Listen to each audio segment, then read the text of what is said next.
June 13th, 1944. The sky over London carried the pale stillness of early morning, a heavy, muted gray that lingered like a thin cloth draped across the city. The night's fog had not yet lifted from the Thames, and the river moved with slow, deliberate currents that reflected only fragments of light from the dim lamps that lined the embankments. Most of the city still slept, though sleep had become a fragile ritual during these years, not a refuge, but a temporary surrender. For 5 years, the British capital had learned to live between the beats of explosions, to breathe in the silence that followed each raid, and to rebuild itself in the spaces where fire had carved its signature into brick and stone. On that June morning, a man stood alone on the rooftop observation platform of the Air Ministry building on Kingsway, his coat pressed back by the faint wind. Group Captain Richard Marlowe, 48 years old, veteran of the First World War and senior operations officer for London Air Defence Region, scanned the horizon with a practiced calm. His eyes, sharp despite the years, had learned to distinguish between the shapes of clouds and the silhouettes of aircraft, between the distant murmur of a storm and the subtle drone of an approaching engine. He could identify a Heinkel or a Dornier long before most could even hear it. The Blitz had carved that ability into him through countless nights standing on this very platform. But what he heard now was unfamiliar. It began as a faint buzz, almost timid, like the distant tremor of a wasp trapped inside a jar. At first, Marlowe ignored it. London was filled with noise, trains grinding along railways, ships moving upriver, engines of patrol aircraft circling their routes. But this sound did not blend into the city. It pierced it. It grew steadily, deepening into something mechanical yet uneven, as though powered by an engine that struggled to maintain a rhythm. Marlowe lifted his field glasses and scanned the southern sky above the river. Nothing. The sound continued. The seconds elongated. The air felt sharper. Then he saw it, a small, dark shape emerging from the southern horizon, flying low, too low for a bomber, too steady for a fighter, too fast for any known reconnaissance craft. It glided with an unnatural precision, its silhouette narrow, its front rounded like the nose of a torpedo. A trail of exhaust flickered behind it, sputtering orange against the dull sky. The engine coughed, regained rhythm, coughed again. It was not a plane. It was not a glider. It was something in between, something that should not have existed in the catalog of enemy aircraft Marlowe carried in his mind. He lowered the binoculars slowly, his breath stalled halfway in his chest. His memory turned instantly to the intelligence reports that had passed across his desk in the weeks since the Normandy landings. Reports describing a German pilotless flying bomb, launched from hidden ramps along the French coast. A weapon powered by a pulse jet engine capable of delivering a 1-ton warhead at over 600 kilometers per hour. A weapon designed not for military installations but for terror, a device meant to haunt cities, to break morale, to punish a population that had survived everything the Luftwaffe had thrown at it. The shape in the sky moved directly toward the heart of London. The buzz intensified. The engine sputtered again. It stabilized. The craft flew straight, unwavering, as though guided by an invisible thread stretched across the sky. Marlowe tracked its trajectory, calculating instinctively.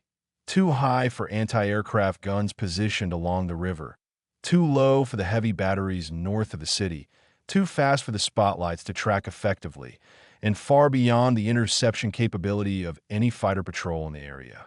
His jaw tightened. The engine suddenly died. The buzzing stopped. Silence flooded the air like a breath before a scream. The craft coasted for several long seconds, gliding eerily over rooftops, the absence of sound more terrifying than its mechanical growl. Marlowe felt the shift in the air before the impact came, a pressure change, subtle but unmistakable. He clenched the railing. The explosion tore through the city with a burst of orange light and shattering force. A column of smoke erupted from the direction of Bethnal Green, rising upward in a dark, violent bloom. Windows shattered across multiple blocks. Birds scattered in chaotic spirals above the rooftops. The shockwave reached the Air Ministry building as a deep, resonant thud that trembled through the structure. Marlowe exhaled slowly. The first strike had landed. Below him, the city stirred, sirens beginning their long, mournful wail, rescue crews scrambling as though pulled by instinct rather than command, civilians jolted awake by a sound they had not heard before, a new frequency of war. This was not the Blitz returning.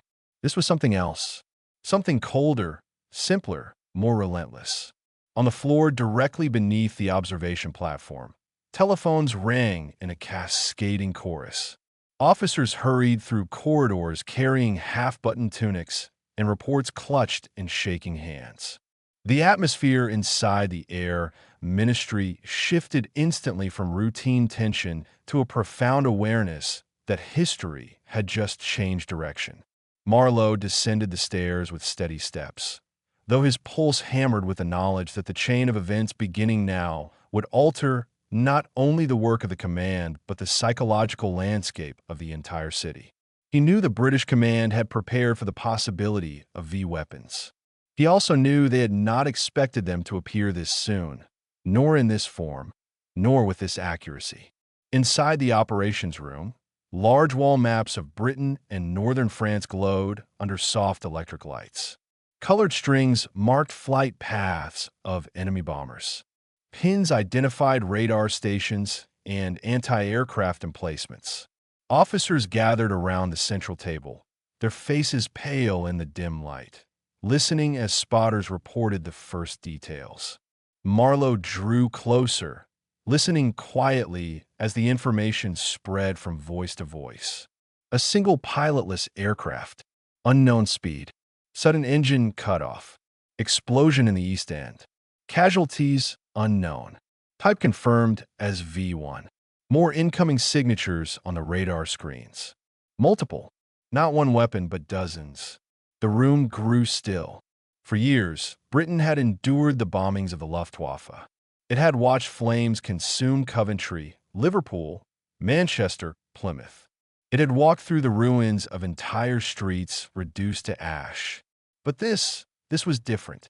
The aircraft required no pilots, no formation, no return path, no radio signal to intercept. Germany had found a way to strike London without risking a single crewman, a way to send fire and steel over the channel with mechanical indifference. The British command absorbed this in silence. Outside, across London, people stepped into the streets to see the plume of smoke rising above the rooftops.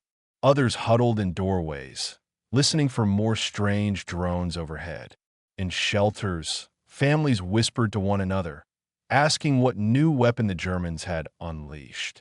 In the newspaper stalls, early editions printed before dawn lay scattered across stands, already outdated by the morning's reality. In the Air Ministry, the officers exchanged glances heavy with the weight of realization. The V-1 campaign had begun. Marlowe felt the atmosphere in the room tighten like a rope pulled taut. The question now was not what had happened. The evidence burned in the sky above the East End. But what would come next? How many would follow? What defenses would hold? How would the city endure a weapon designed to strike without warning, without pattern, without exhaustion? The British command understood instantly that this was the start of a new phase of the war, one not measured in dogfights or sorties, but in the steady beat of engines across the channel, engines that would cut out and fall in silence before tearing apart streets and homes. The first V-1 had struck London, and in the air above the channel, more were already on their way to understand what the British command felt in those first minutes after the V-1 struck London. One must look back not only at the battlefield events of early 1944, but the long shadow Germany had been casting over Britain since the earliest days of the war. The weapon that had just exploded in the East End was not an isolated invention, nor was it a sudden shift in German strategy. It was the culmination of years of quiet experiments, fractured ambitions, and the growing desperation of a regime that had begun to understand that its grip on Western Europe was weakening. The sound that echoed across London that morning had been born long before the weapon itself ever took flight. By 1943, the failures on the Eastern Front and the relentless bombing of German cities had forced the German High Command to seek new methods of turning the war's momentum. The Luftwaffe, once the most formidable air force in Europe, had suffered severe losses over Russia, North Africa, and the skies above Germany. Fuel restrictions, shortages of experienced pilots, and the overwhelming industrial output of the United States threatened to crush Germany's air power entirely. The Luftwaffe could no longer maintain the frequency of raids that had defined the Blitz. The idea of breaking British morale through strategic bombing remained attractive to Hitler, but the means to achieve it were fading. The concept of a vengeance weapon had been circulating within German scientific and military circles since the early 1930s. Its development was not driven by humanitarian calculations or tactical necessity, but by a desire to strike terror, to respond to the Allied bombing campaign with a new form of retaliation that required no pilots and placed no immediate risk on German aircrews. The V-1, known internally as the Fiesler Fi-103, emerged as the first of these weapons. A flying bomb propelled by a pulse jet engine, it carried approximately 850 kilograms of high explosive and could reach speed between 500 and 640 kilometers per hour. Its range allowed it to cross the English Channel from launch sites in northern France, turning occupied territory into a platform for automated assault. British intelligence had been tracking the possibility of such weapons long before the first V-1 appeared over the city. Reconnaissance flights over Piedmont in 1943 had revealed unusual installations, long ramps, strange machinery, and industrial testing grounds. Analysts within MI6 and Air Ministry intelligence branches had pieced together fragments of reports from capture documents, intercepted messages, and resistance movements in France and the Low Countries. The whispers gained shape around a specific location: the German Army Research Center on the Baltic coast, where scientists under Wernher von Braun were developing rocket and jet technologies far beyond those used in conventional aircraft. Operation Hydra, carried out in August 1943, had targeted Piedmont directly. The RAF's Bomber Command had unleashed a massive raid that killed key scientists and significantly disrupted testing operations. The success was real but incomplete. Unbeknownst to the Allies, many of the launch ramps had already been relocated, concealed, or set to be rebuilt in northern France. Despite numerous raids along the coast, the Germans persisted, constructing hidden sites using forced labor from across occupied Europe. The Allies had slowed the program, but they had not stopped it. Inside the British War Cabinet and Air Ministry, the V-weapon threat had grown into a looming concern by early 1944. Reports from the French resistance indicated new construction in the Pas-de-Calais region. Aerial photographs revealed elongated structures resembling launch ramps. Analysts attempted to determine whether these were decoys or legitimate installations. The variety of designs and the Germans' skillful use of camouflage complicated the assessment. The Allies struck them repeatedly, delivering thousands of tons of bombs in an attempt to destroy the growing infrastructure. Yet the German engineers adapted quickly. They shifted facilities to hardened bunkers known as ski sites, named for their long, narrow shape. They installed mobile launch platforms capable of firing in short intervals before relocating under the cover of forests. Even with these developments, many in the British command hoped the V-1 would never reach operational capability. Some believed the technical difficulties were too great. Others thought the German front lines would collapse before the weapon could be deployed. There were those who convinced themselves that the threats were merely propaganda to divert Allied resources. Yet those working within the Air Ministry's scientific and intelligence sections understood that Germany had poured enormous resources into the project. They understood the psychology of the German leadership, that a weapon of terror held immense symbolic value even if its tactical value was limited. By June 1944, the strategic landscape of Europe had undergone a dramatic transformation. The Allies had landed in Normandy, establishing a foothold that threatened the German grip on France. Hitler needed a countermeasure, something to project strength, something to strike the British Isles at a moment when German armies were being pushed back on multiple fronts. The Nazi propaganda machine had already begun preparing the public, hinting at a new secret weapon that would soon turn the tide. The stage had been set for the deployment of the V-1. The first confirmed launches occurred shortly after midnight on June 13th. Radar operators on the southern coast detected unknown blips traveling at speeds inconsistent with aircraft. Their signatures were small and erratic. Sound detectors picked up the drone of pulse jet engines, a sound unlike the steady hum of piston-powered aircraft. Fighter pilots scrambled to intercept, but found no visible targets at high altitude. Anti-aircraft gunners had no guidance on altitude or speed. When the first weapon reached London, the defensive network was unprepared. The British command had long feared a new phase of the air war, one in which the enemy could strike without risking its own air crews. The V-1 represented a new strategic dilemma. Unlike bombers, which traveled in formation and could be intercepted miles before reaching the city, the flying bombs approached low, fast, and independently. Their small size made them difficult to track. Their pulse jet engines generated a distinctive buzzing that instilled immediate unease, and their sudden silence before impact gave civilians mere seconds to react. In the aftermath of the first explosion, the stakes became unmistakable. The British High Command realized that this new weapon would not be an isolated incident, but the opening volley in a sustained campaign. Their immediate calculations shifted from preventing a single strike to estimating potential casualties from continuous bombardment.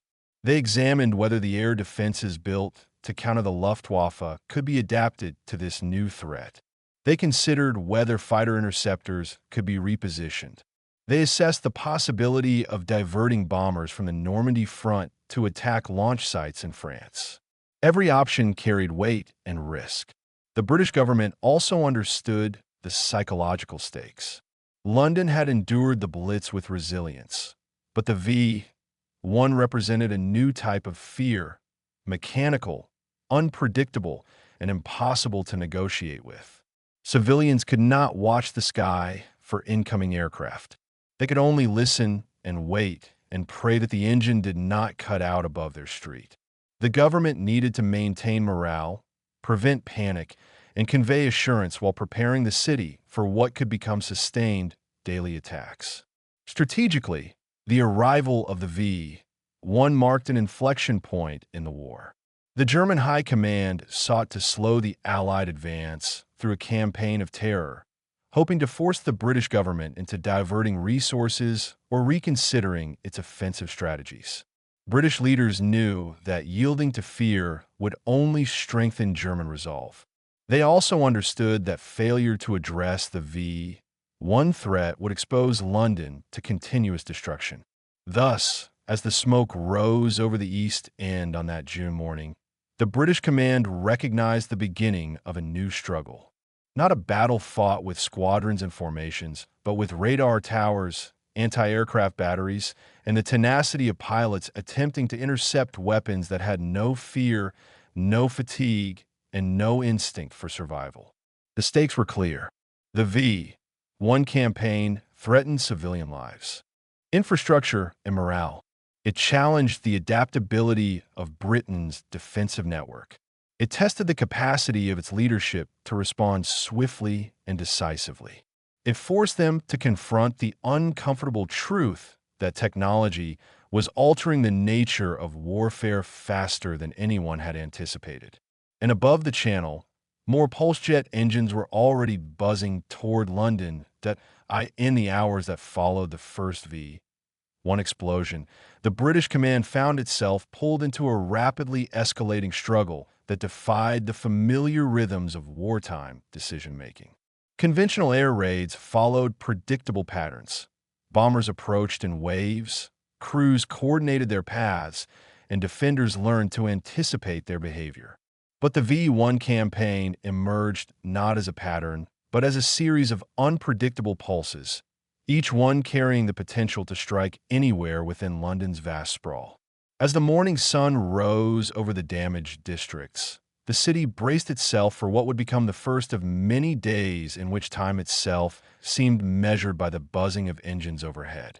The Air Ministry's operations room received reports from across the city. Observation posts recorded sightings. Radar stations tracked unusual signals moving across the channel. Civil defense units reported fires, casualties, and shockwaves.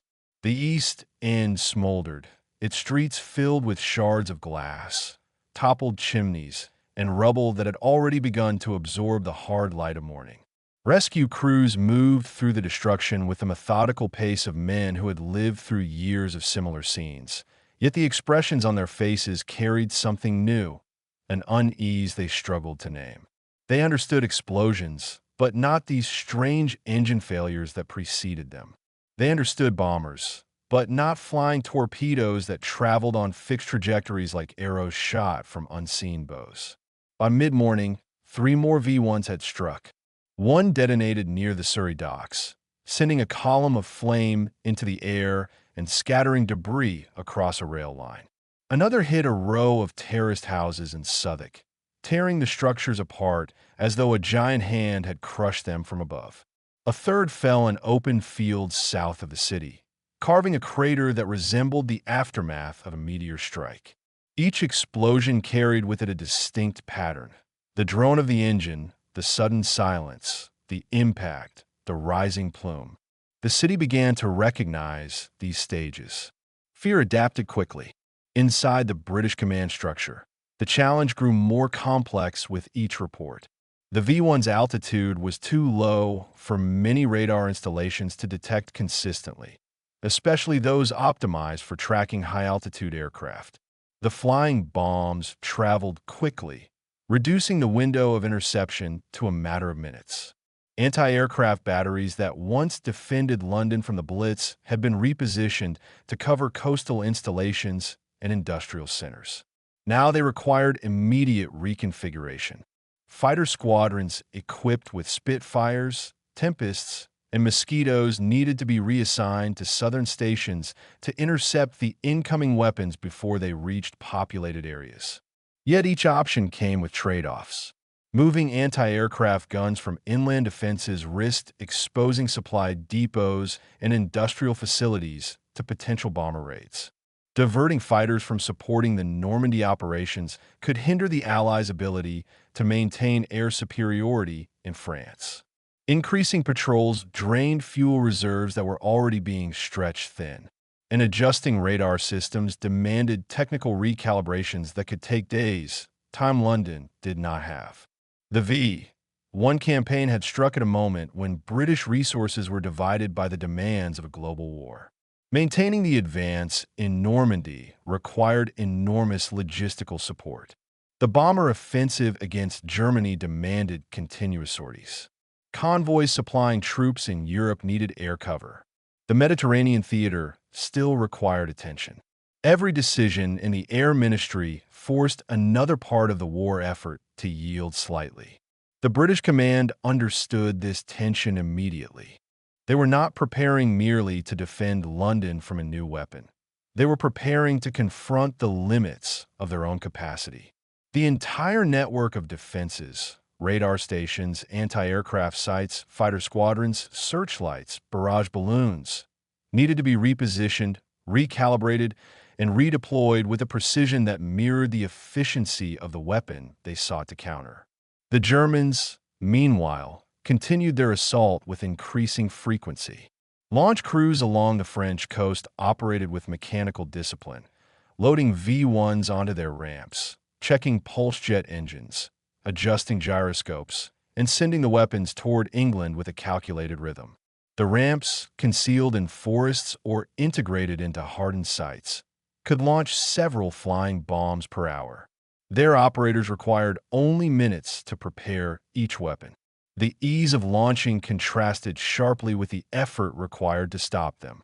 As the day progressed, the RAF scrambled fighters from airfields across southern England. Spitfires, with their high maneuverability, attempted to intercept the V-1s by climbing beneath them and firing short bursts at close range. Tempests, the fastest propeller-driven fighters in the RAF arsenal, proved more effective. Their speed allowed them to overtake the flying bombs, firing at their wings or engines from behind. Mosquitoes, though less maneuverable at low altitude, provided radar-guided interception in the early hours before dawn. But even the best pilots struggled. The V-1s followed a straight path with no deviations, but their speed and altitude made interception challenging. Their pulse jet engines emitted intermittent thrust, creating uneven acceleration that disrupted timing, and their small size made them difficult targets. Pilots spoke later of the eerie sensation of approaching a weapon that did not react, did not evade, did not acknowledge their presence. It flew with the indifference of a machine whose sole purpose was destruction. British air defense units soon discovered a tactic that seemed almost absurd in its simplicity, yet proved remarkably effective. Tipping. A skilled pilot could fly alongside a V-1 and position his wing beneath the flying bomb's wing or stabilizer. A slight upward motion would disrupt the gyroscope, causing the bomb to spiral downward and crash harmlessly in open ground or sea. This maneuver required precise timing and immense courage. A mistake could send the bomb exploding in midair, killing both pilots and civilians below. Yet pilots attempted it repeatedly, understanding the stakes. Anti-aircraft batteries along the coast adjusted their fire zones. They learned to track the buzzing sound, calculating the V-1's speed and altitude before visual contact.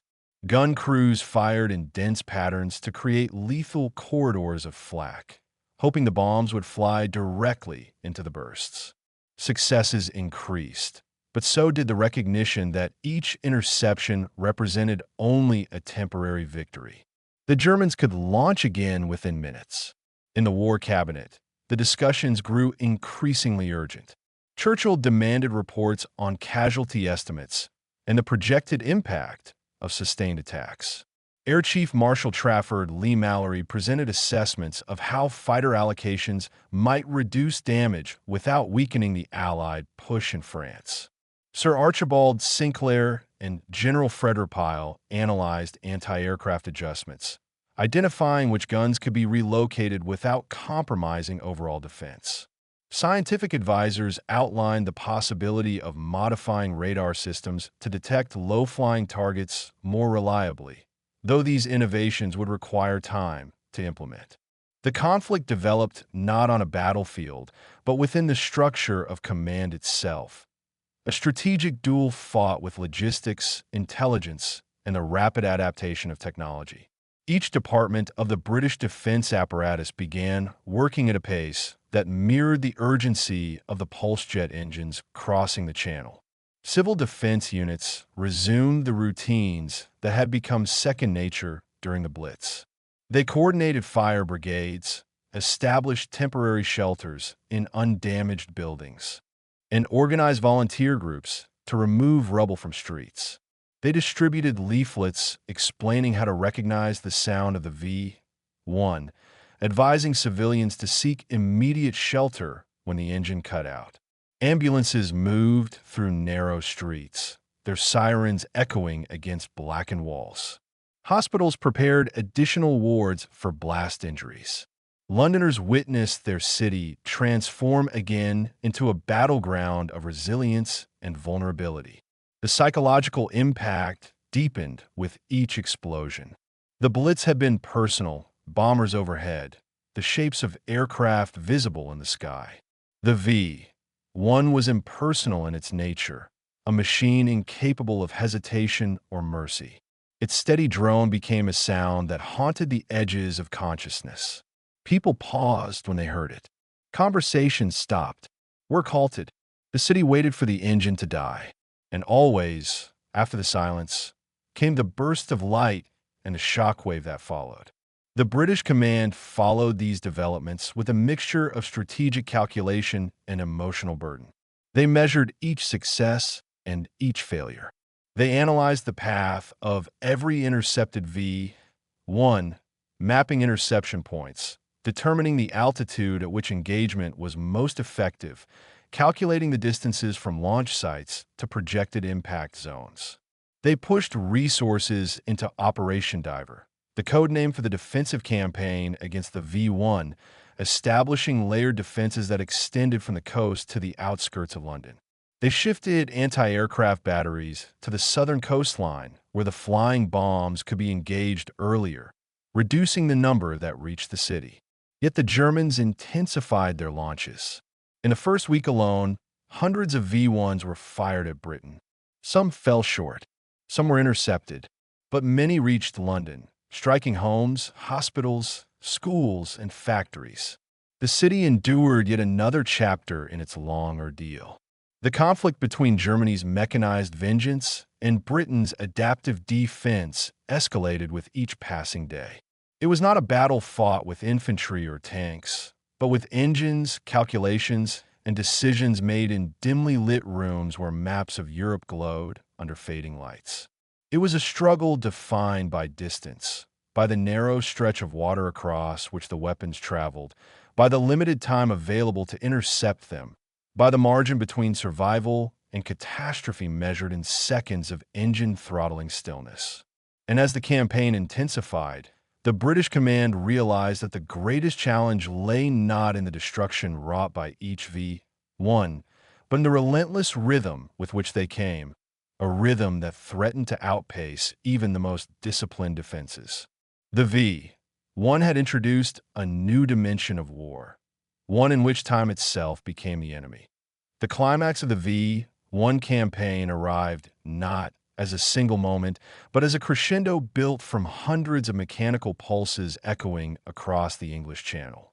By late June 1944, the sky over southern England vibrated with the strange, uneven rumble of pulse jet engines.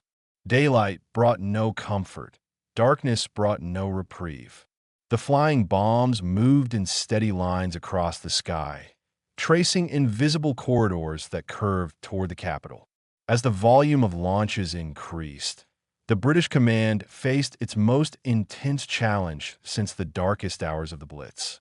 The first days had been chaotic as command scrambled to understand the weapon's capabilities. But by the end of the month, the chaos had hardened into a focused, coordinated struggle, a defensive campaign as relentless as the weapon it sought to stop. The conflict reached its height along the stretch of coast between Dungeness and Beachy Head, where the newly concentrated anti-aircraft batteries formed what would become known as the Diver Belt. Here, thousands of gunners, spotters, and radar operators worked in unbroken rhythm, their actions synchronized by experience rather than direction. Before dawn, the coast lay wrapped in mist, a muted gray curtain through which the glow of searchlights flickered faintly.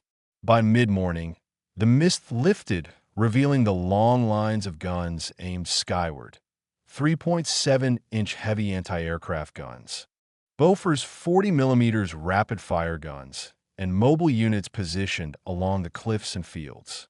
Their barrels, black with soot from continuous firing, pointed toward the horizon like fingers anticipating the next arrival.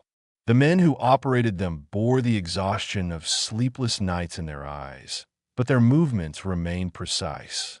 Each battery was part of a vast machine, and no one doubted its necessity. The first V-1 of the day arrived at 5:12. Radar operators detected it moments before the sound became audible. The plotters at the operations table traced its path with chalk, marking an arc that curved directly toward London. Anti-aircraft crews braced themselves. The firing commands came in short bursts of coded instructions that cut through the soft morning air. The guns opened fire in quick succession, sending dark bursts of flak into the sky. The explosions formed a jagged barrier of black smoke and shrapnel across the V-1's path. The weapon flew into the bursts. One shell detonated close enough to rattle its stabilizer. The flying bomb wavered, dipped, then corrected itself with unsettling precision. A second shell hit closer. A third struck home. The V-1 broke apart midair, scattering fragments into the countryside. The explosion that followed shook the ground, sending a ripple through the lines of sandbags and the boots of the men who had fired it. But while the first had been intercepted, a second was already approaching. Then a third, then a fourth. The tide had begun.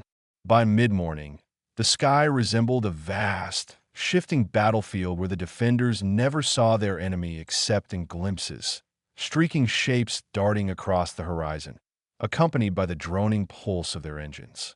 Clouds of smoke hung above the coast like low-hanging shreds of storm clouds. The air smelled of burnt cordite, churned soil, and the faint chemical tang of explosive residue. Gun crews worked without pause. Their shoulders ached from recoil. Their ears rang with the constant thunder of firing. Further inland, the fighter squadrons took to the sky. Hawker tempests, their engines roaring with an urgency suited to the moment, streaked toward the incoming V-1s. Their wings glinted in the sunlight as they climbed sharply, cutting through layers of drifting smoke. The Tempest pilots had become specialists in V-1 interception, their aircraft fast enough to catch the flying bombs and stable enough to engage them at the low altitudes where the weapons traveled. A Tempest intercepted a V-1 near the outskirts of Kent. The pilot closed in from behind, the wind buffeting his aircraft as he matched the bomb's speed. He squeezed off a burst of fire. Tracers stitched across the tail of the V-1. The pulse jet sputtered. Smoke trailed from its exhaust. The weapon began to descend, wobbling like a wounded bird. The pilot pulled away sharply as the V-1 slammed into an empty field and erupted in a towering plume of flame and earth.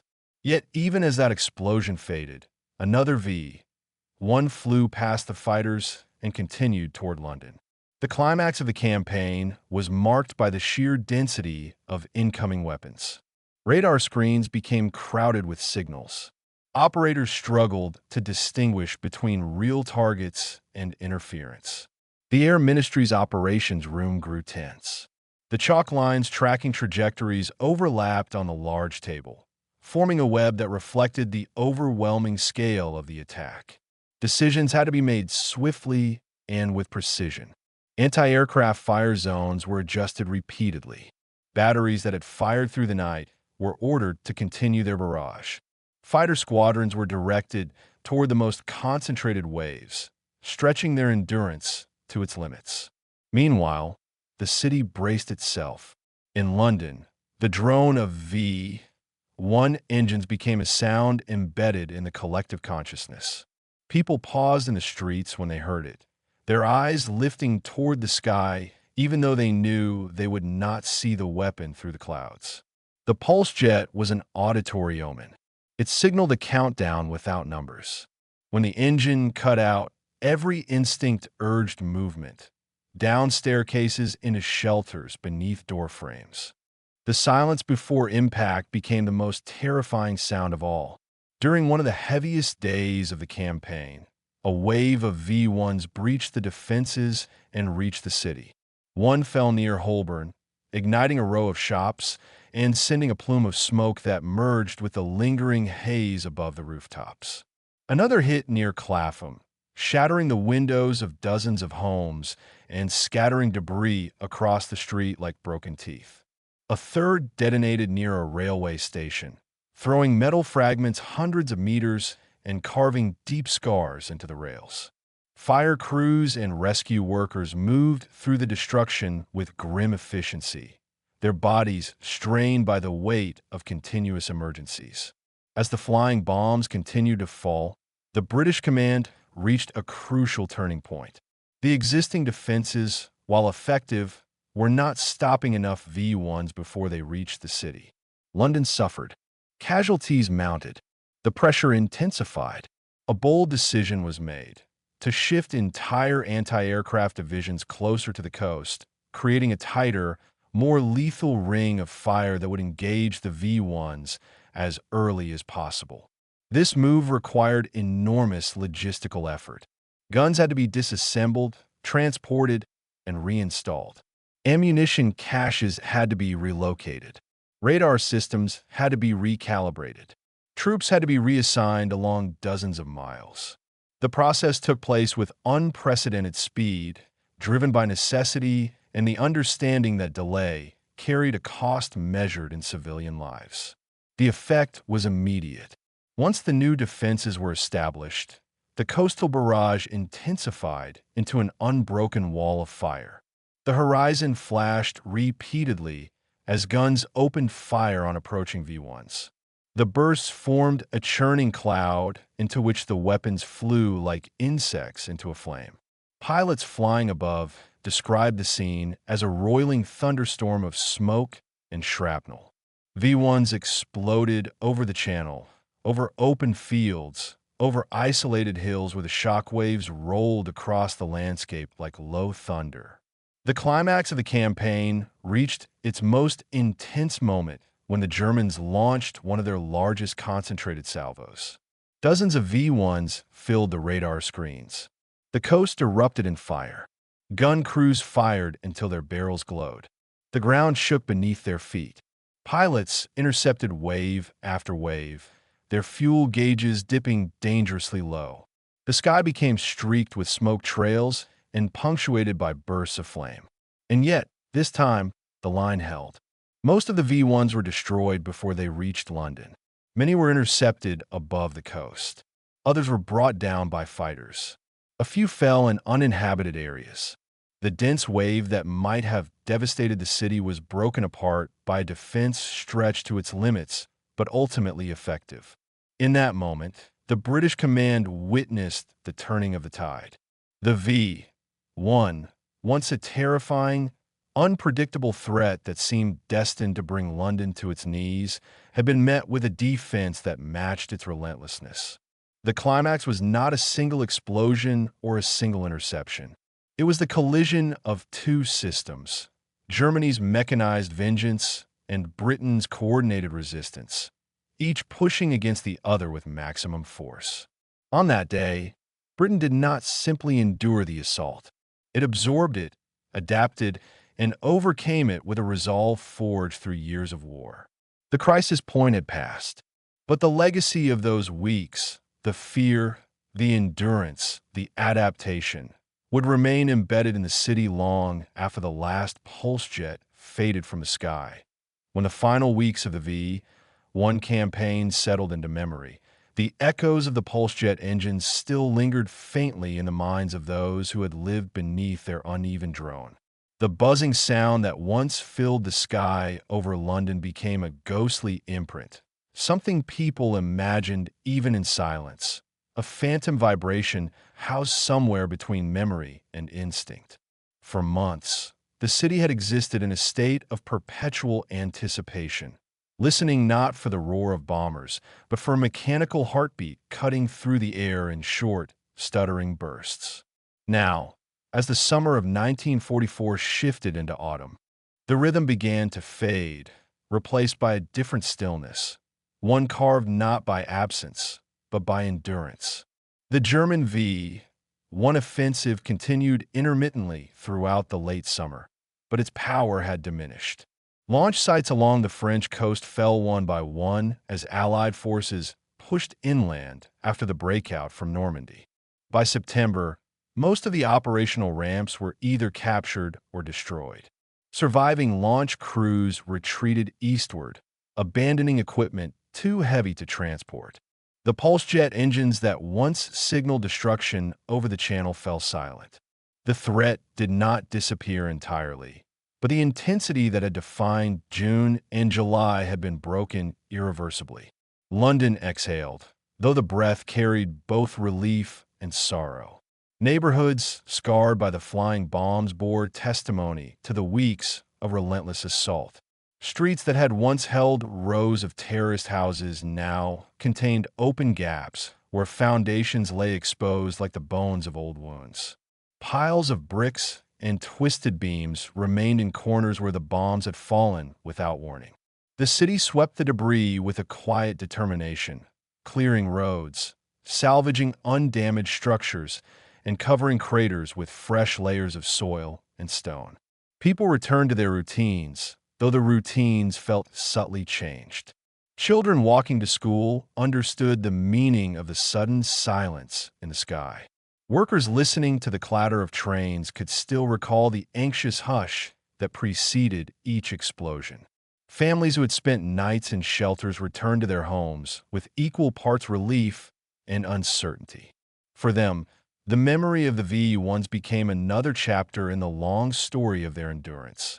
Another test that had revealed the complicated mixture of fear and courage that defined life under siege. Within the British command structure, the assessment of the campaign unfolded with measured precision. Reports compiled by the Air Ministry, Civil Defense, and scientific advisors detailed the evolution of Operation Diver. They analyzed the performance of anti-aircraft batteries, the effectiveness of radar adjustments, the success rates of fighter interception, and the mobility of gun units along the southern coast.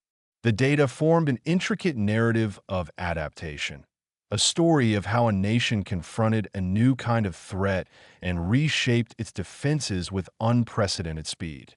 The numbers themselves told a stark story. Thousands of V-1s had been launched. Hundreds had fallen on London, causing significant damage and casualties. Yet an even larger number had been intercepted, destroyed over the channel, over open fields, or diverted before reaching the city. The layers of defense, once hastily assembled, had evolved into a formidable network that forced the German weapon into diminishing effectiveness. The British command recognized that their response had not eliminated the threat, but it had denied the enemy the decisive psychological and strategic victory they had sought. As autumn progressed, the focus of the war shifted again. The liberation of France advanced rapidly. Allied armies moved through Belgium and toward the German border. British and American bombers struck deeper into the Reich. Naval operations in the Atlantic and Mediterranean tightened their grip on German supply lines. The V-1, once introduced as a symbol of technological retaliation, became increasingly isolated, a reminder of a moment when Germany attempted to alter the course of the war through terror and mechanization, but found itself unable to overcome the adaptive capacity of its opponent. For the men and women who worked tirelessly within the British defense network, the end of the V-1's reign brought a mixture of satisfaction and exhaustion. Gun crews, who had fired thousands of rounds in continuous shifts, dismantled their positions or relocated them for new tasks. Radar operators recalibrated their systems to track different threats emerging from the shifting battlefront. Fighter pilots, who had engaged flying bombs with equal parts skill and daring, returned to other duties, carrying the memories of narrow intercepts and explosive endings that had filled their sorties. In the halls of the Air Ministry, officers reviewed their experiences with quiet reflection.